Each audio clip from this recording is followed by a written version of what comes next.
Après 12 ans dédiés à notre entreprise de défense, le PDG m'a demandé de former mon remplaçant, un jeune de Polytechnique.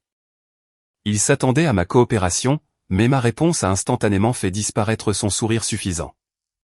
Le sourire de Grégoire avait cette nuance particulière lorsque je suis passé devant lui ce mardi matin, comme s'il savait quelque chose que j'ignorais. Cela seul aurait dû déclencher mon système d'alarme tactique, mais j'étais déjà en retard pour un briefing de déploiement avec des gradés du ministère des Armées. Et quand vous gérez un contrat classifié de 25 millions d'euros, vous ne vous arrêtez pas pour des cadres suffisants en costume à 1000 euros. Pourtant, j'ai enregistré l'information. Cette petite lueur sur son visage, le genre d'air que les types arborent quand ils confondent ambition et stratégie. Je suis Antoine Dubois, 49 ans, et je mène des batailles depuis plus longtemps que la plupart de ces cracks de la station F ne sont en vie. 8 ans dans la Marine nationale comme ingénieur système, puis 12 ans à bâtir Tech Défense sécurisée, une petite opération de 3 personnes qui partageaient ses bureaux avec une start-up de yoga qui a fait faillite après 6 mois. J'ai écrit le premier protocole de cryptage sur mon ordinateur personnel pendant que ma fille, Amélie, aujourd'hui âgée de 21 ans et étudiante en informatique à l'université de Versailles, était encore à l'école primaire. J'ai obtenu nos premières habilitations de défense tout en jonglant avec mes obligations de père célibataire et les conférences téléphoniques. Je ne citais pas de podcast de motivation ni ne mettais à jour mon profil LinkedIn chaque semaine. J'ai construit l'épine dorsale opérationnelle de cette entreprise pendant que Grégoire peaufinait sa présentation aux investisseurs chaque trimestre. Si vous pensez que cette histoire vous semble familière, vous avez probablement raison. Chaque homme de plus de 45 ans en a vécu une version. Mais restez, car la fin pourrait vous surprendre. Laissez-moi revenir en arrière et vous donner le tableau complet. Tech Défense sécurisée a été créée en 2012, j'avais 37 ans. Fraîchement libéré de mon engagement dans la marine et fatigué de voir les sous-traitants de la défense facturer au gouvernement des millions pour des systèmes que je pouvais construire mieux, plus vite et moins cher. Grégoire Martin était un copain d'école de commerce qui avait des relations familiales dans le capital risque. J'avais le savoir-faire technique et l'habilitation de sécurité. Nous avons conclu un accord. Il s'occuperait de l'argent et des relations avec les investisseurs. Je m'occuperais de tout ce qui comptait vraiment. Pendant les 3 premières années, il n'y avait que nous et un développeur junior travaillant dans un garage aménagé à Satori. Je passais mes journées à écrire du code et mes nuits à lire les réglementations des marchés publics jusqu'à ce que mes yeux me brûlent. Grégoire passait son temps dans les événements de réseautage à parler de disrupter le complexe industriel de la défense à quiconque voulait bien l'écouter. La différence, c'est que je savais de quoi je parlais. Notre premier contrat était une évaluation de cybersécurité de 300 000 € pour une installation de la marine à Toulon. Rien d'extraordinaire, juste un audit approfondi de leur architecture réseau. J'y suis allé moi-même, j'ai passé 2 semaines à cartographier chaque vulnérabilité et j'ai livré un rapport qui résolvait réellement leurs problèmes au lieu de simplement les identifier.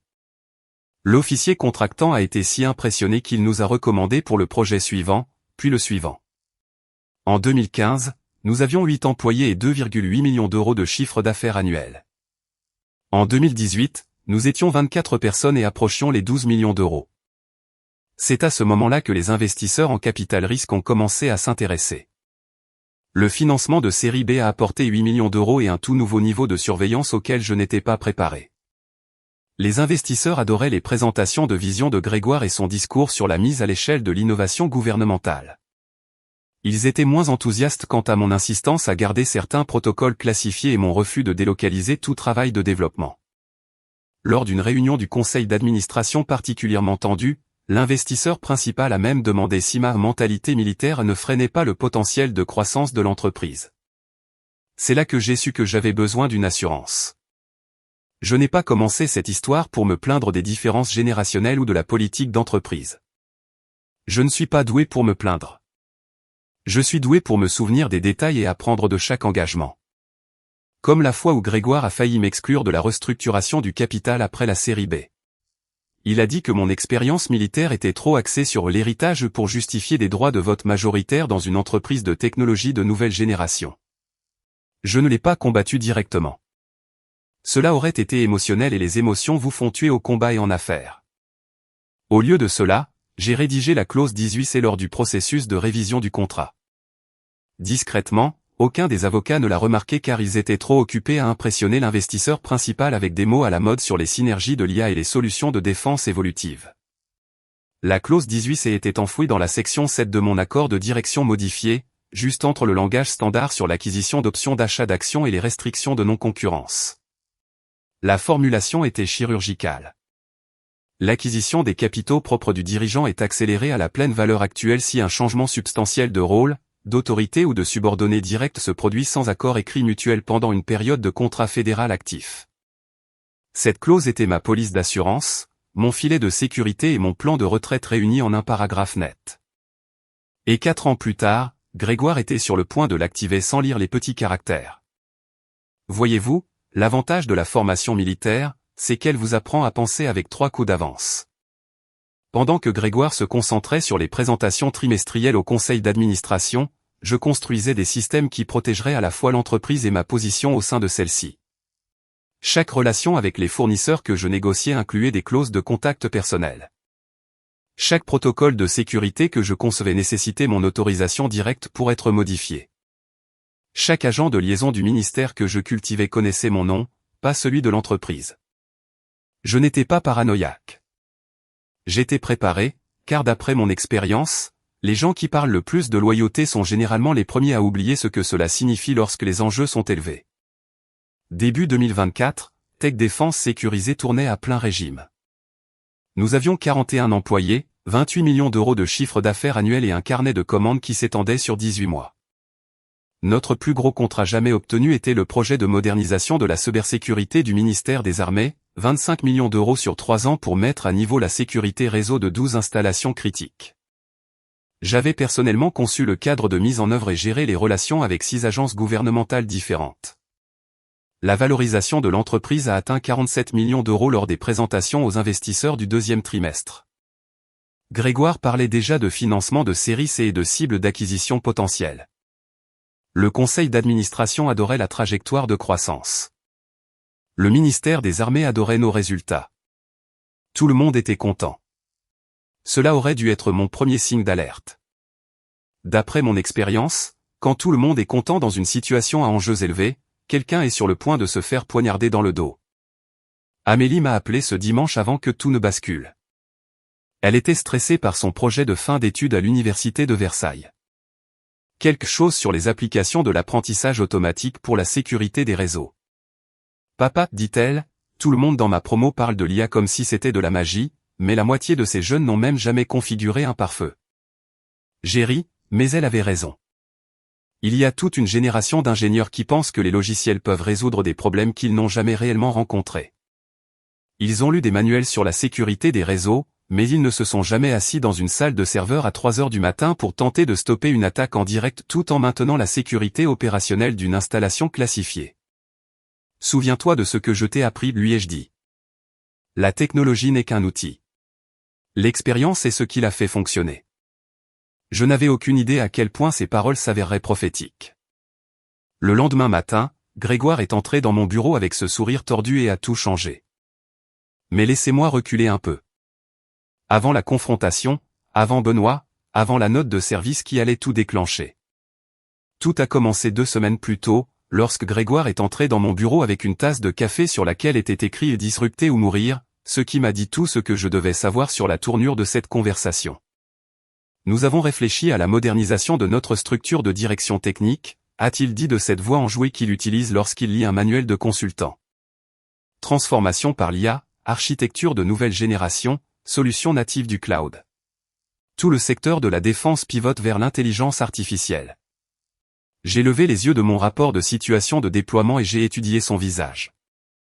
Grégoire avait cette expression particulière qu'il arborait lors des présentations au conseil d'administration, confiant mais nerveux, comme s'il essayait de me vendre quelque chose que je ne voulais absolument pas acheter. « Tu veux que je forme mon remplaçant ?» ai-je demandé, en gardant ma voix neutre. Il a ri comme si j'étais paranoïaque. Non, non, rien de tout ça. Juste un document complet de transfert de connaissances. Tu sais, les procédures opérationnelles, les architectures systèmes, où sont stockées les informations d'identification d'accès, qui s'occupent des renouvellements avec le ministère. Quel protocole contrôle quelle fonction? Préservation standard des connaissances institutionnelles.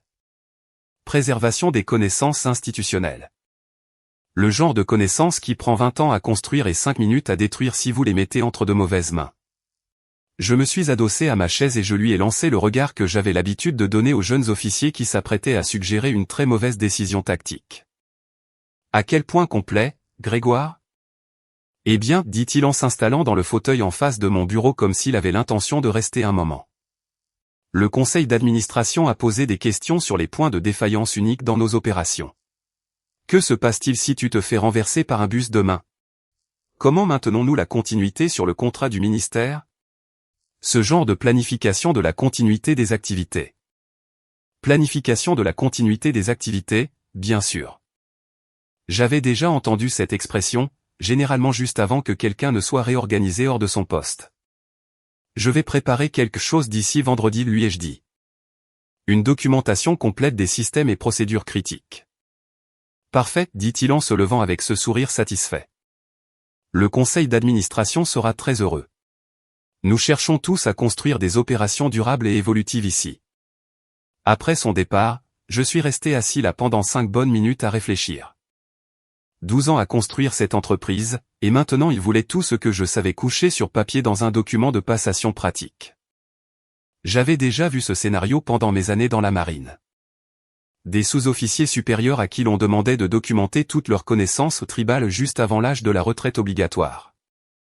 Cet après-midi-là, j'ai passé 3 heures à examiner mon contrat de travail original, que j'avais imprimé et rangé dans un coffre-fort ignifuge à la maison, à côté du diplôme universitaire d'Amélie et de mes papiers de démobilisation de la marine.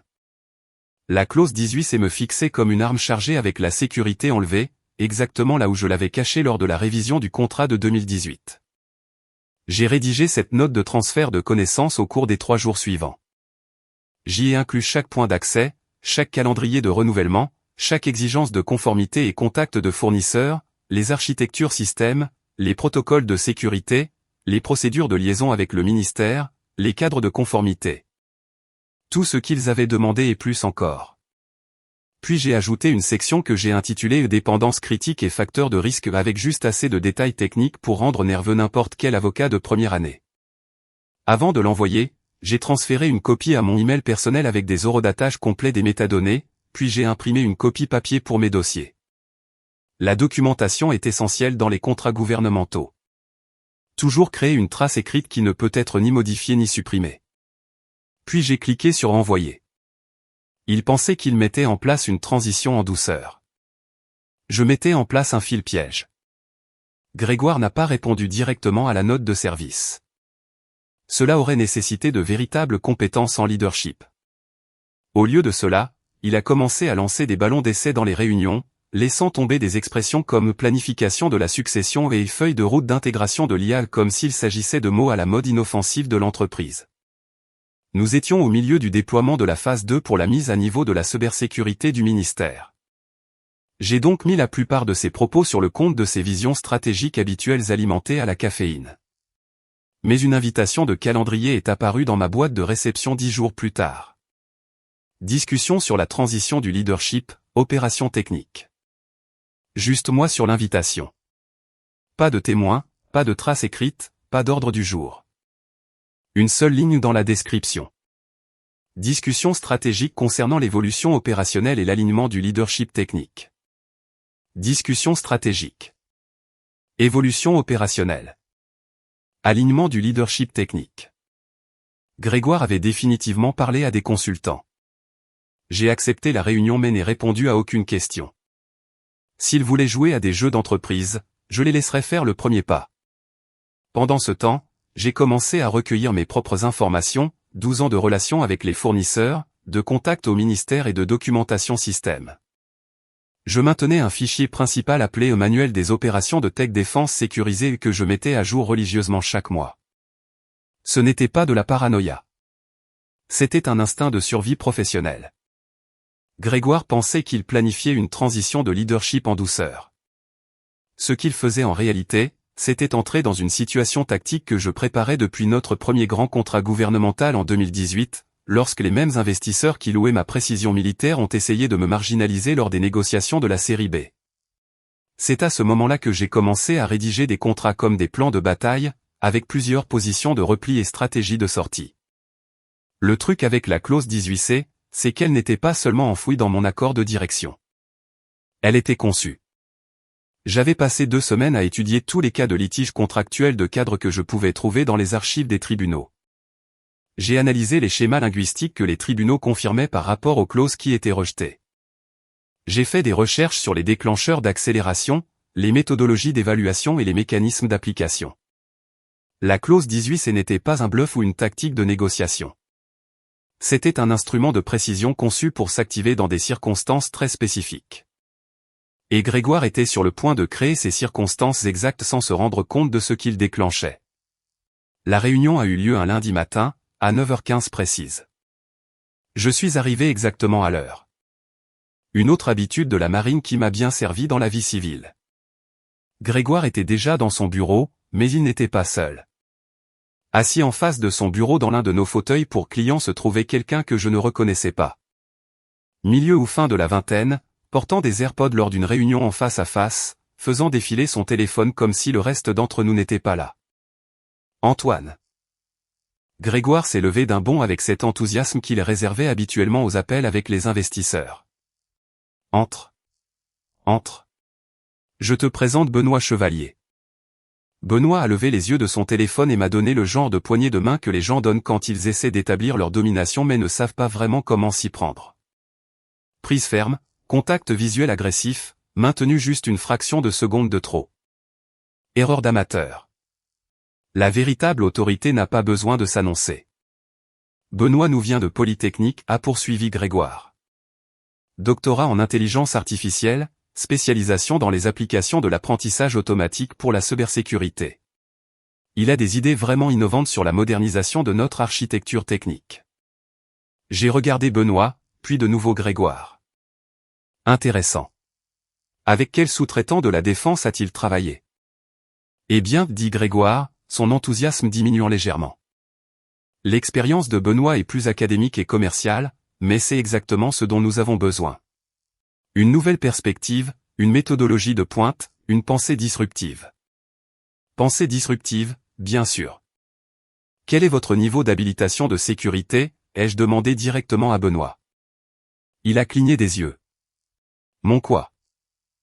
Habilitation de sécurité. Quel niveau d'autorisation détenez-vous pour les contrats de défense classifiés? Benoît a jeté un coup d'œil à Grégoire pour obtenir de l'aide.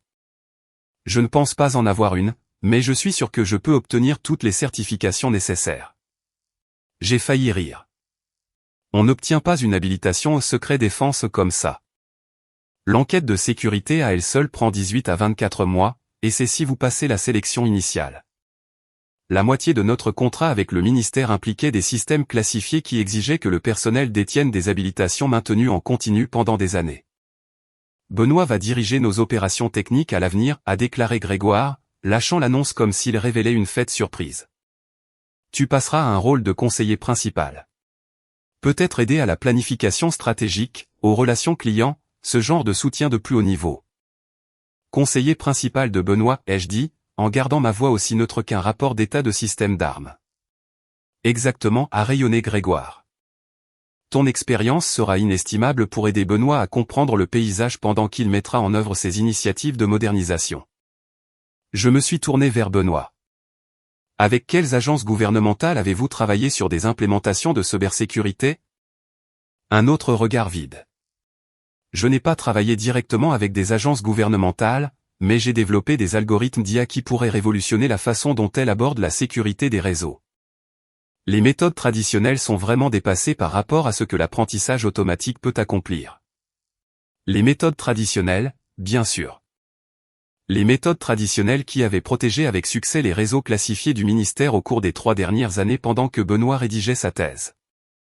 J'ai regardé à nouveau Grégoire, puis Benoît, et j'ai laissé le silence s'installer pendant exactement 10 secondes. Assez longtemps pour qu'ils se sentent tous les deux mal à l'aise, mais pas assez longtemps pour paraître dramatique. J'apprécie la clarté, ai-je finalement dit en me levant de ma chaise. Quand voulez-vous que la transition soit terminée? Le sourire de Grégoire s'est élargi. Nous pensions à 30 jours pour le transfert de connaissances, puis tu pourras passer au rôle de conseiller. Benoît est impatient de commencer des projets d'intégration de l'IA. Compris, ai-je dit. J'ai de nouveau serré la main de Benoît. Poignée de main normale cette fois. Rien à prouver. Bienvenue chez Tech Défense Sécurisée. J'espère que vous êtes prêts pour des défis intéressants. Je suis sorti du bureau de Grégoire, j'ai fermé la porte derrière moi et je me suis dirigé directement vers ma voiture. J'avais des appels à passer et des documents à examiner, car dans environ 30 secondes, Grégoire allait se rendre compte qu'il venait de réaffecter officiellement un dirigeant pendant une période de contrat gouvernemental actif sans accord écrit. Et la clause 18C était sur le point de s'activer. Le premier appel que j'ai passé était à mon avocate, Jeanne Rodriguez, depuis ma voiture sur le parking de Tech Défense Sécurisée. Je travaillais avec Jeanne depuis 2019, lorsque nous avions eu besoin d'aide pour structurer notre premier grand contrat de sous-traitance avec le ministère. Elle était spécialisée en droit des contrats publics et avait vu toutes les sales combines que l'industrie de la défense pouvait imaginer. Antoine, répondit-elle à la deuxième sonnerie. Quelle est la situation ? Ils viennent de réaffecter formellement mon rôle pendant une période de contrat gouvernemental actif. Pas d'accord écrit, pas de consentement mutuel. Effet immédiat. Il y eut une pause. Clause 18C. Clause 18C, êtes-vous sûr du moment ? Nous devons tout documenter précisément. J'ai regardé l'horodatage de mon téléphone. Réunion terminée à 9h47. Grégoire Martin, PDG, avec le témoin Benoît Chevalier présent. Annonce formelle du changement de rôle de VP ingénierie à conseiller principal. Effectif dans 30 jours. La phase 2 du contrat avec le ministère est actuellement active. Ne se terminera pas avant décembre.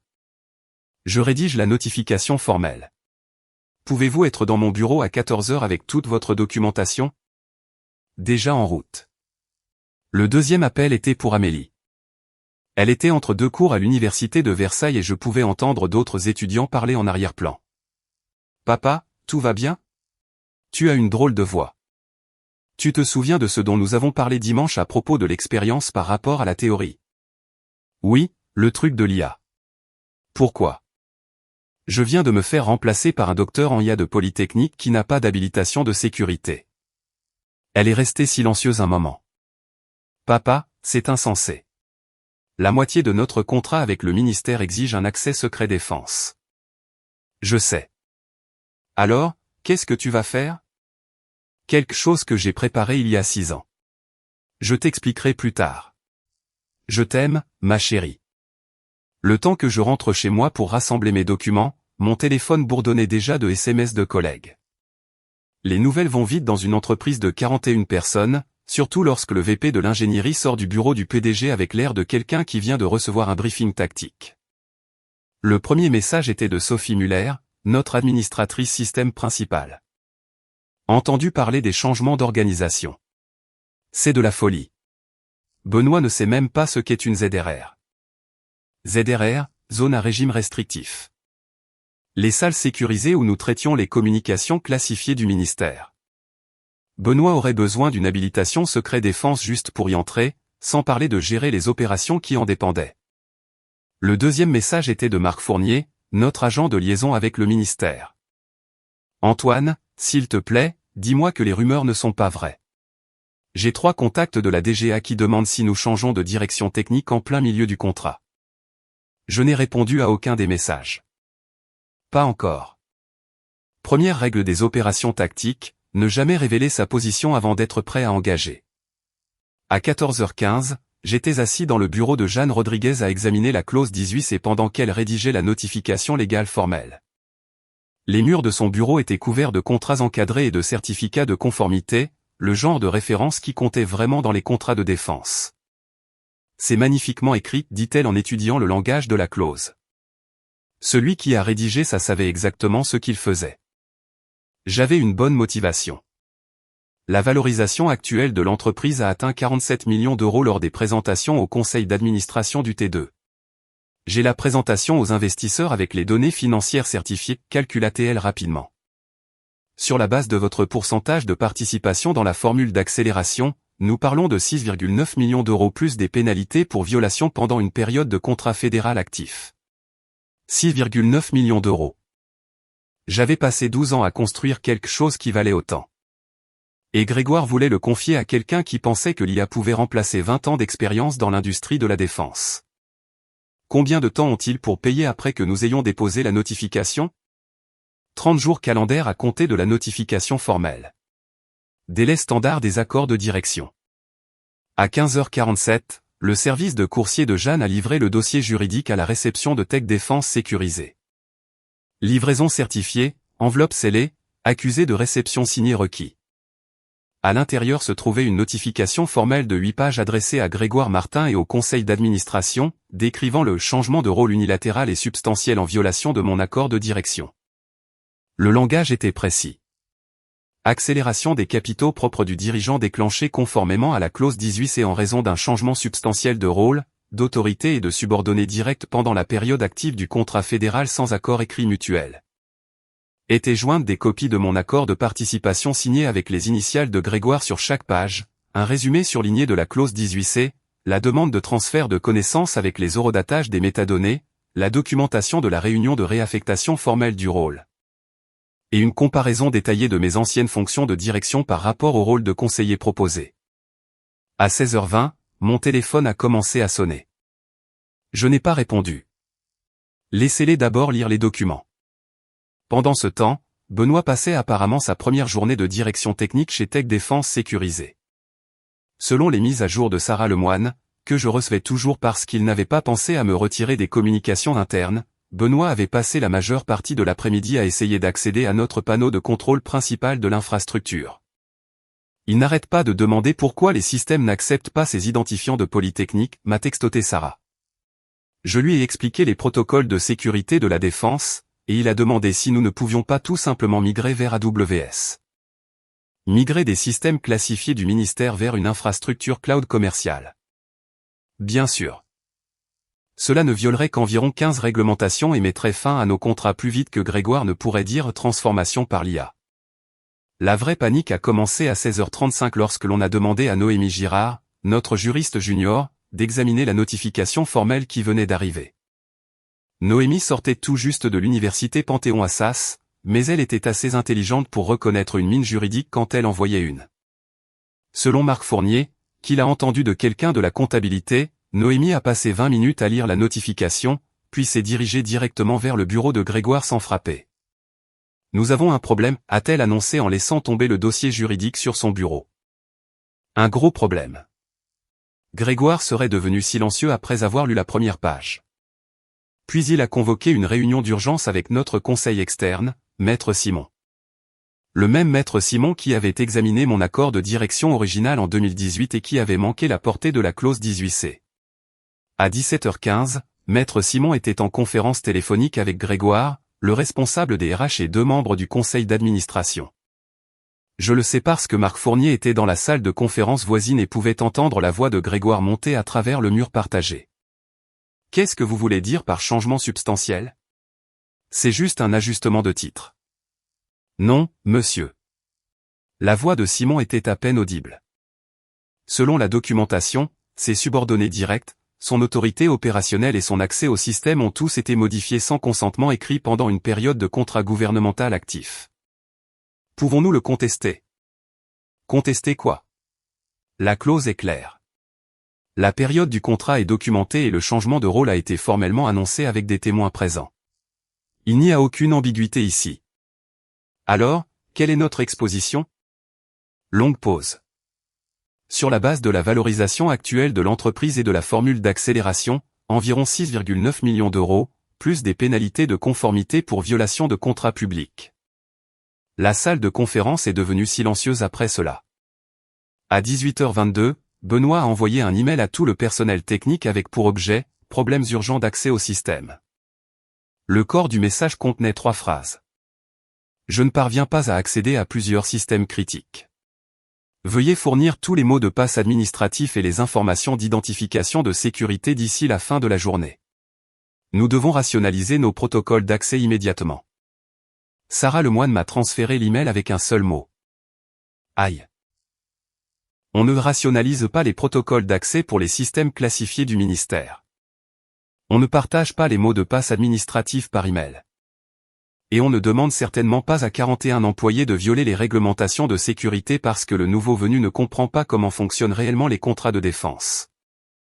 À 19h08, j'ai finalement répondu à mon téléphone. C'était Grégoire. Antoine, il faut qu'on parle. Je t'écoute. Cette notification légale. Il doit y avoir un malentendu. Nous n'essayons pas de te pousser dehors. Tu es précieux pour cette entreprise. Nous pensions juste que Benoît pourrait gérer une partie de la mise en œuvre technique pendant que tu te concentrerais sur le leadership stratégique. Leadership stratégique comme quoi? Relations clients, développement commercial, planification à long terme. Les grandes lignes. J'ai laissé cela en suspens pendant exactement 5 secondes. Grégoire, qui a signé le contrat avec le ministère? Toi, mais. Qui a conçu l'architecture de sécurité qu'ils mettent en œuvre actuellement? Eh bien, toi. Mais ça ne veut pas dire. Qui détient les habilitations requises pour modifier cette architecture? Silence. Grégoire, ai-je dit. Benoît a demandé à notre personnel de lui envoyer par email des mots de passe de système classifiés. Il veut migrer l'infrastructure du ministère vers AWS. Il ne comprend pas pourquoi il ne peut pas simplement se connecter avec ses identifiants de Polytechnique. En 8 heures, il a déjà violé 3 protocoles de sécurité. Plus de silence. La notification légale tient. 30 jours. J'ai raccroché et me suis versé une bière. Demain apporterait plus d'appels, plus de réunions, plus de panique d'entreprise. Mais ce soir, j'allais m'asseoir sur ma terrasse et regarder la clause 18 et faire exactement ce pourquoi je l'avais conçue il y a 6 ans. Protéger la personne qui a réellement bâti l'entreprise. Les 3 semaines suivantes ont été une classe de maître en gestion de crise d'entreprise. Maître Simon m'a appelé 2 fois de plus, chaque conversation plus courte et plus désespérée que la précédente. La première fois, il a proposé de restructurer le calendrier de transition et de me donner 6 mois pour former correctement Benoît. La deuxième fois, il a suggéré que je reste en tant que co-VP de l'ingénierie avec Benoît, qui s'occuperait des initiatives d'IA pendant que je gérerais les systèmes hérités. Les systèmes hérités. C'est ainsi qu'ils appelaient le contrat de 25 millions d'euros avec le ministère qui payait leurs factures.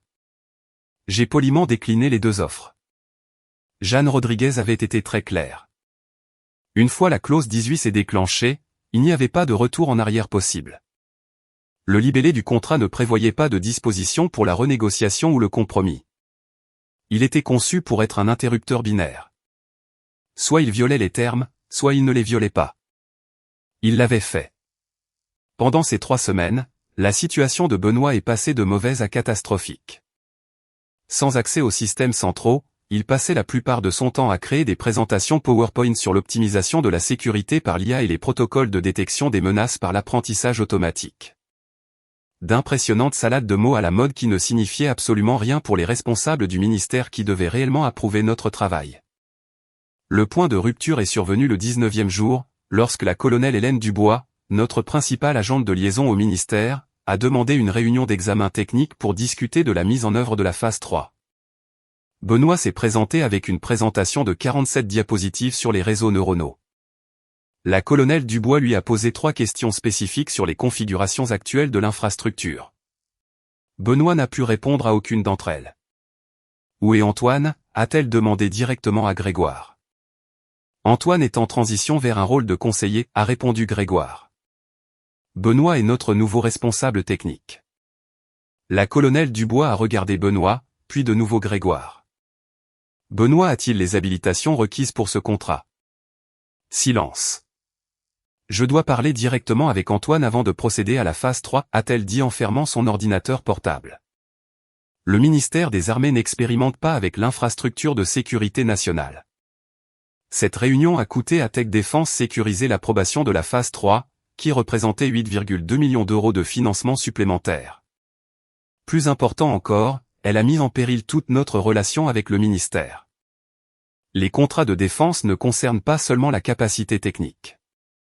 Ils reposent sur la confiance, des antécédents éprouvés et des relations personnelles bâties au fil des ans. Benoît a duré 23 jours en tant que responsable technique avant que Grégoire ne le déplace discrètement aux projets spéciaux, le jargon de l'entreprise pour les limbes. À ce moment-là, il était trop tard pour sauver la situation.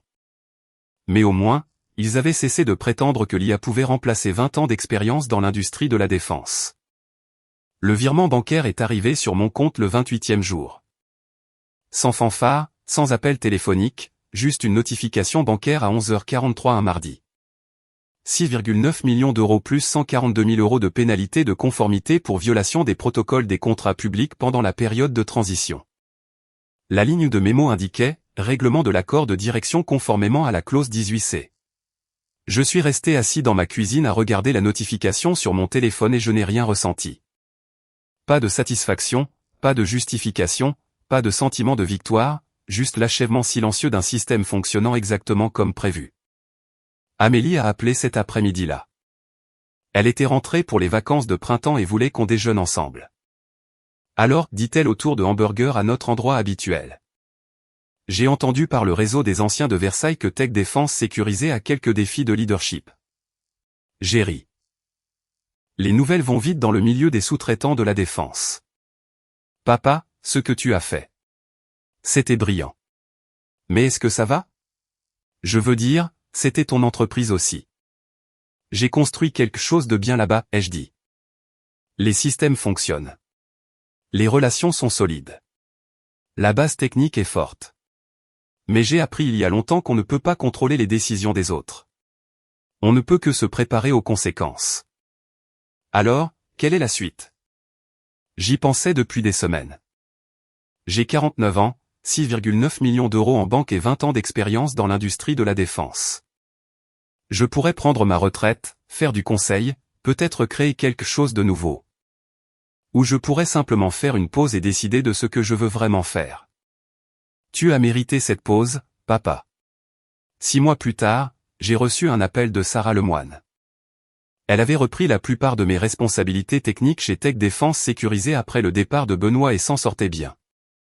Le contrat avec le ministère était de nouveau sur les rails, bien qu'ils aient dû faire appel à 2 ingénieurs seniors supplémentaires pour remplacer les connaissances institutionnelles qu'ils avaient perdues à mon départ. Antoine, dit-elle, je pensais que tu devrais savoir. Grégoire quitte son poste de PDG. Le vote du conseil a été unanime. Qui le remplace? Un recrutement externe. Un ancien capitaine de vaisseau avec 15 ans d'expérience dans les contrats de défense. Quelqu'un qui comprend vraiment le secteur. Et Benoît est parti au bout de 3 mois. J'ai entendu dire qu'il est dans une start-up de la FinTech maintenant, à créer des algorithmes d'IA pour le trading de crypto-monnaies. Je n'étais pas surpris. Benoît n'était pas une mauvaise personne. Il était juste complètement dépassé, essayant d'appliquer une théorie académique à des problèmes du monde réel qu'il n'avait jamais rencontrés.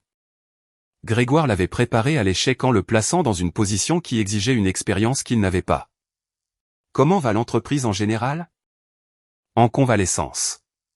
Nous avons perdu l'extension de la phase 3, mais la colonelle Dubois a travaillé avec la nouvelle équipe technique pour restructurer les livrables restants. Le moral est meilleur. Les gens ont l'impression que nous nous concentrons à nouveau sur le vrai travail de défense au lieu de courir après les tendances de l'IA. Cette conversation a confirmé ce que je soupçonnais. Tech Défense sécurisée survivrait, et pourrait même prospérer avec un meilleur leadership. Les systèmes que j'avais construits en 12 ans étaient assez solides pour résister à la tempête que Grégoire avait créée. De nos jours, je fais du conseil pour de plus petits sous-traitants de la défense qui ont besoin d'aide avec les relations au ministère et les protocoles de sécurité. C'est un travail intéressant, et je peux choisir mes propres projets. Amélie a obtenu son diplôme avec mention très bien de l'Université de Versailles et a été acceptée dans le programme de master en cybersécurité de l'Université Paris-Saclay. Elle l'a refusé pour travailler pour une start-up de la défense à Satori. Je veux construire quelque chose de réel, papa, pas seulement étudier la théorie. Parfois, je croise d'anciens collègues de Tech Défense sécurisés lors de conférences de l'industrie. Ils sont toujours curieux de savoir ce qui s'est réellement passé, comment j'ai réussi à partir avec une sortie aussi nette. Je me contente généralement de sourire et de dire quelque chose sur l'importance de lire attentivement les contrats. La vérité est plus simple et plus compliquée que ce que la plupart des gens veulent entendre. Je n'ai pas gagné parce que j'étais plus intelligent ou plus coriace que Grégoire. J'ai gagné parce que j'ai compris quelque chose qu'il n'a jamais appris. Dans toute situation à enjeux élevés, la personne qui se prépare au pire scénario est celle qui survit lorsque tout va mal. La clause 18C n'était pas une vengeance. C'était une assurance. C'était le plan de secours tactique que vous espérez ne jamais avoir à utiliser, mais que vous préparez quand même. Parce que l'expérience vous apprend que la loyauté est fragile et que les circonstances changent plus vite que les gens ne s'y attendent. Grégoire pensait qu'il pouvait remplacer l'expérience par l'enthousiasme, les relations par des algorithmes et les connaissances institutionnelles par de nouvelles perspectives. Il a appris à ses dépens que certaines choses ne peuvent pas être disruptées, automatisées ou optimisées. Elles ne peuvent être construites que par des années de travail constant, maintenues par une attention minutieuse et protégées par une planification stratégique. J'ai passé 12 ans à construire quelque chose de précieux. Quand ils ont essayé de me le prendre, j'ai récupéré ce que ça valait et je suis parti proprement. Ce n'est pas de la vengeance. C'est juste des affaires bien faites. Et parfois, lorsque les enjeux sont suffisamment élevés, faire les choses correctement est l'arme la plus dévastatrice que vous puissiez déployer. Ils ont passé 12 ans à bénéficier de mon expertise, puis 30 jours à apprendre pourquoi elle était irremplaçable. Certaines leçons coûtent 6,9 millions d'euros car l'expérience n'est pas un poste que l'on peut supprimer du budget. Les jeunes pensent que la disruption signifie briser ce qui fonctionne. Mais le vrai pouvoir vient de la construction de quelque chose de si bien que vous retirez brise tout ce qu'ils pensaient avoir compris.